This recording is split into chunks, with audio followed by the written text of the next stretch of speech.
Después de pasar más de 29 años en el corredor de la muerte, Edward James Zaksewski II fue ejecutado por inyección letal en la prisión estatal de Florida en Rayford el 31 de julio de 2025.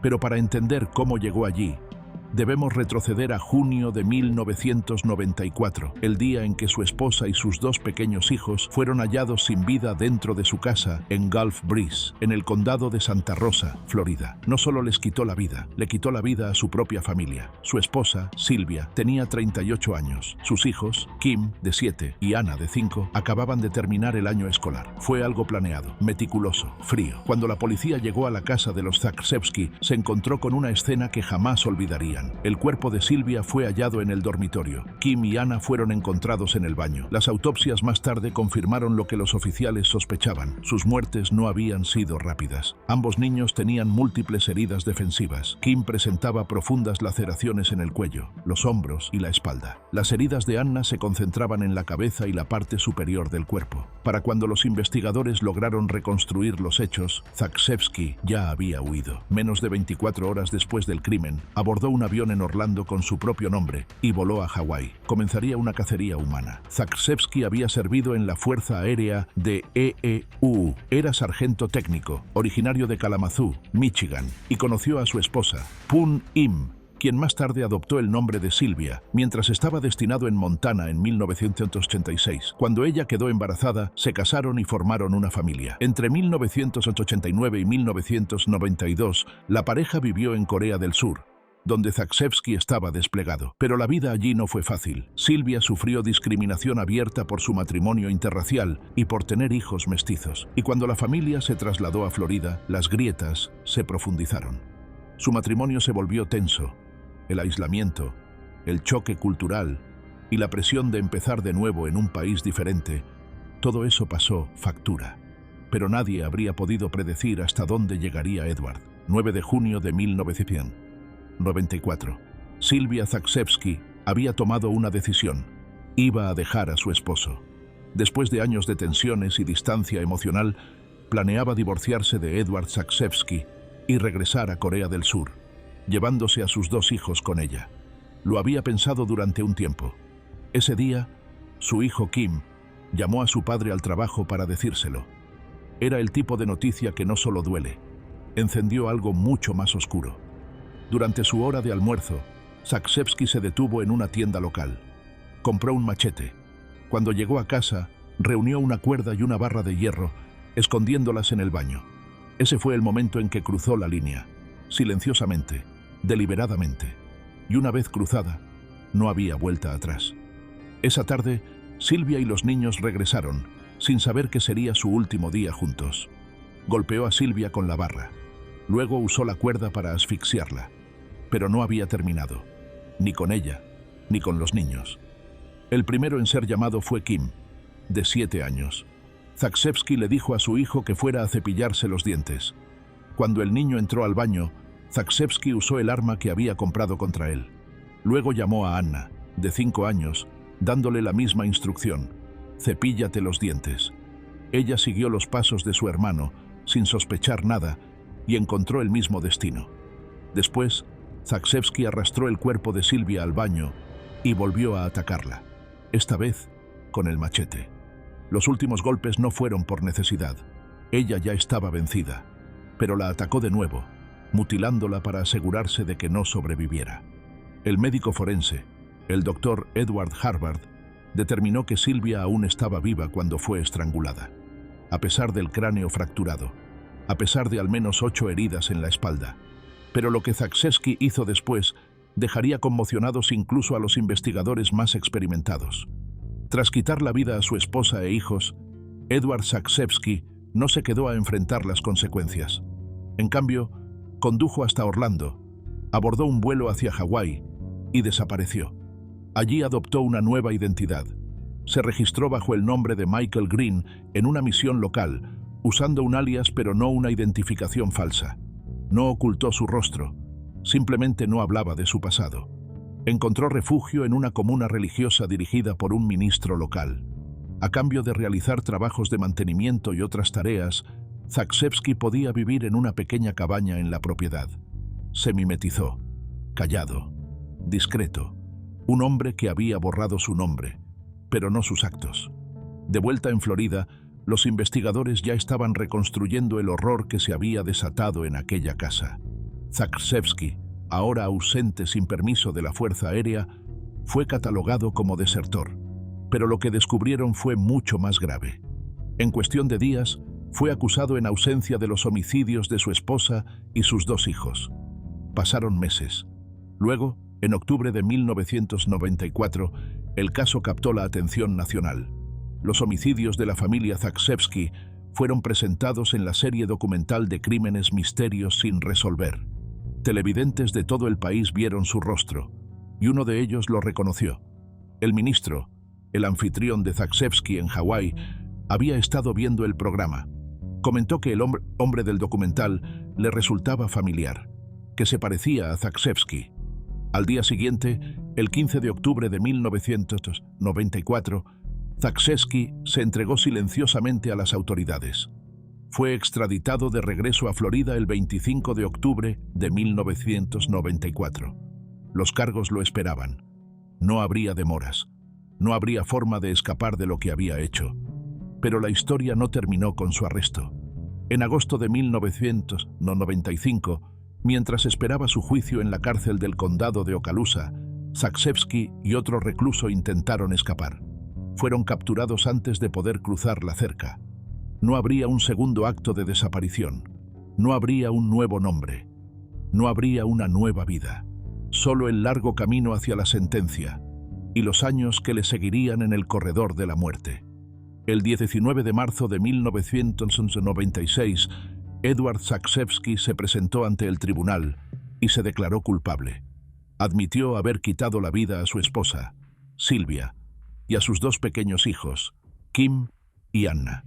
3 cargos de homicidio en primer grado, sin juicio, sin negaciones. Pero la historia no terminó ahí. Si consideras importante que historias como estas se cuenten, piensa en suscribirte. Como la ley de Florida aún requería una fase de sentencia, se convocó a un jurado para decidir si viviría o moriría. Las transcripciones del proceso de sentencia sumaban más de 400 páginas. El jurado escuchó testimonios de detectives, del forense y de miembros de la familia. Los fiscales pidieron la pena máxima. Argumentaron que los actos no solo habían sido premeditados, sino ejecutados con una brutalidad excepcional, atroces, crueles y profundamente personales. La defensa, en cambio, solicitó cadena perpetua. Dijeron que, debido a que Zakrzewski utilizó un machete y una barra de hierro, las vidas arrebatadas terminaron rápidamente, que la familia no sufrió. El 31 de marzo de 1996, el jurado entregó su recomendación. Por márgenes estrechos, 7-5, votaron por la pena más alta en los homicidios de Sylvia y el pequeño Kim, de 7 años. Pero por Anna, de 5 años, el jurado quedó dividido, 6-6. Ese empate significaba que ella no sería incluida en la sentencia de muerte. Por ella, recibiría cadena perpetua, sin posibilidad de libertad condicional.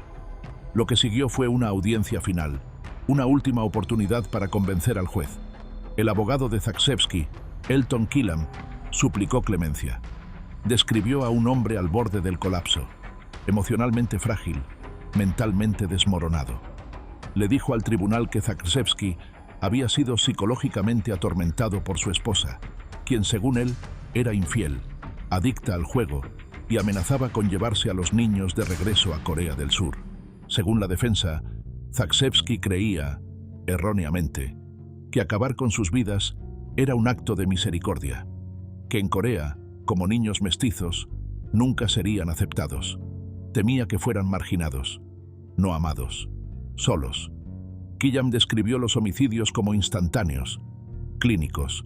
Reconoció el horror de todo aquello, pero pidió al juez que reconociera que algo en Zakrzewski se había roto, algo que solo tenía sentido para él. Pero los fiscales no lo aceptaron. El fiscal adjunto del Estado, Bobby Elmore, se mantuvo firme en el otro lado. Él no veía confusión ni misericordia, veía crueldad. Recordó al tribunal que Anna, de 5 años, fue la última en rendirse. Puede que haya visto el cuerpo de su hermano. Puede que haya sabido lo que se avecinaba, y aunque no lo supiera, Elmore argumentó, su muerte no fue rápida ni indolora. Fue salvaje. Elmore le dijo al tribunal que Zagrzebski lo había planeado todo: las armas, el cronograma, la limpieza y la huida. No actuó en un momento de locura. Actuó con frialdad, con una intención calculada. Y por eso, dijo Elmore, merecía la pena más severa que la ley podía imponer. El 19 de abril de 1996, Edward Zagrzebski se presentó ante un juez por última vez, no para suplicar, no para explicar, sino para ser sentenciado. El juez de circuito G. Robert Barron dictó la decisión final del tribunal, la pena más alta. La sentencia no fue una sorpresa. El jurado ya había recomendado la pena máxima por los homicidios de la esposa y el hijo de Zagrzebski, pero lo que vino después no tenía precedentes. A pesar de la votación dividida del jurado respecto a la muerte de Anna, de 5 años, a pesar de su recomendación de cadena perpetua, el juez Barron anuló ese veredicto. Lo sentenció a la pena máxima por tercera vez. Y entonces le explicó al tribunal por qué.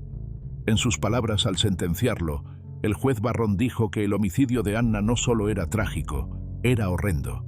Creía que, antes de morir, Anna sabía exactamente lo que estaba ocurriendo. Acababa de ver a su padre quitarle la vida a su hermano. Entendía lo que venía después. El terror que debió sentir, dijo Barron, era inimaginable. Lo calificó, cito, como la forma más atroz y espantosa de morir. Y con eso, Edward Zagrzebski recibió una tercera y última condena a la pena máxima. Pero Zagrzebski no se fue en silencio. En los años siguientes, presentó una serie de apelaciones. Primero ante la Corte Suprema de Florida, que rechazó sus argumentos y ratificó las 3 condenas el 12 de junio de 1998. Luego llevó su caso al ámbito federal. El 13 de julio de 2006, el Tribunal de Apelaciones del 11º Circuito desestimó su primera apelación federal.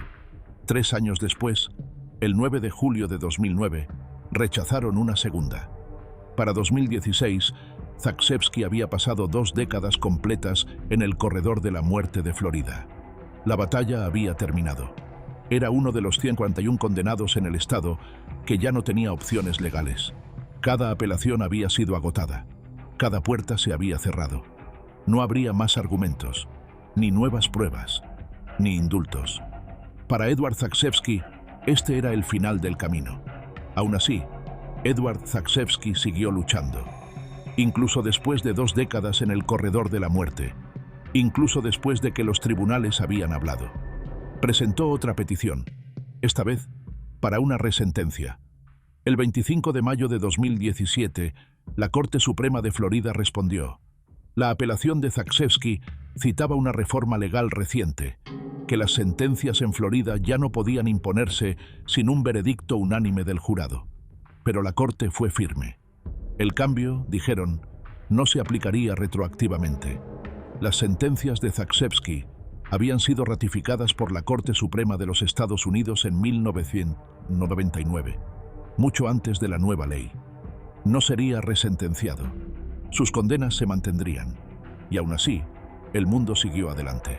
6 años después, un caso diferente reavivaría el debate. El tirador de la escuela de Parkland, Nicholas Cruz, evitó la pena máxima, a pesar de quitarle la vida a 17 personas. La decisión generó indignación. En respuesta, los legisladores de Florida tomaron medidas. El gobernador Ron DeSantis firmó una nueva ley, eliminando por completo el requisito de unanimidad. A partir de ese momento, los jurados de Florida podrían recomendar la pena máxima con solo 8 votos. Pero para Zagrzebski, la ley cambió demasiado tarde. Su última apelación fue desestimada por la Corte Suprema de Florida el 20 de septiembre de 2018. Esa fue la última vez que los tribunales escucharon su caso. El 1 de julio de 2025, el gobernador Ron DeSantis firmó una orden de ejecución. Nombraba a Edward Zagrzebski. La fecha quedó fijada, 31 de julio de 2025. El lugar, prisión estatal de Florida en Rayford. Esta vez, no habría más demoras. Para entonces, Zagrzebski se había convertido en el 9º recluso del corredor de la muerte programado para ejecución en Florida bajo el mandato del gobernador DeSantis. Su ejecución se llevó a cabo apenas 16 días después de la de Michael Bell, un hombre condenado por quitarle la vida a 2 personas en un tiroteo en un bar en 1993. Y así, el 31 de julio de 2025, después de más de 29 años en el corredor de la muerte, Edward James Zagrzebski II fue ejecutado por inyección letal. Ningún familiar estuvo a su lado. Para el estado de Florida, marcó el cierre de un largo y escalofriante capítulo. Un padre que se volvió contra los suyos y que nunca dejó de intentar escapar de las consecuencias. La justicia, al fin, según el Estado, había sido cumplida.